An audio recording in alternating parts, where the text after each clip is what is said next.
ব্রাহ্মণবাড়িয়ায় পৃথক অভিযানে অস্ত্র মামলায় 10 বছরের সাজাপ্রাপ্ত 9টি মামলার আসামি সাদ্দাম হোসেন সহ 4 জন সাজাপ্রাপ্ত আসামি গ্রেফতার। কসবা টিভির ডেস্ক রিপোর্ট, ব্রাহ্মণবাড়িয়া থেকে খায়রুল কবির। শিরোনাম নিয়ে সাথে আছি আমি ফারজানা রূপা। কসবা টিভি, হৃদয়ে বাংলা। আফরোজা হাসির সহযোগিতায় এখন বিস্তারিত। ব্রাহ্মণবাড়িয়ায় 9টি মামলার 10 বছরের অস্ত্র মামলার সাজাপ্রাপ্ত আসামি সাদ্দাম হোসেন সহ 4 জন সাজাপ্রাপ্ত আসামিকে গ্রেফতার করেছে পুলিশ। গতকাল সকাল থেকে রাত পর্যন্ত সদর উপজেলার বিভিন্ন এলাকায় অভিযান পরিচালনা করে তাদেরকে গ্রেফতার করা হয়। আজ সকালে পাঠানো এক প্রেস বিজ্ঞপ্তিতে এ তথ্য জানিয়েছেন সদর মডেল থানার ভারপ্রাপ্ত কর্মকর্তা মোজাফফর হোসেন।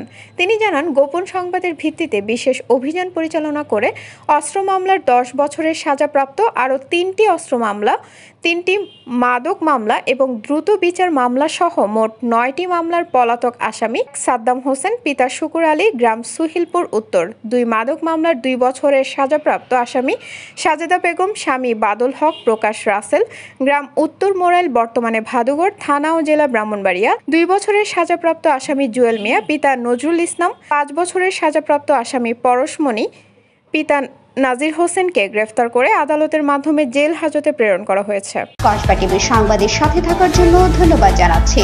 পরবর্তী সংবাদ পেতে আমাদের চ্যানেলটি সাবস্ক্রাইব করে রাখুন।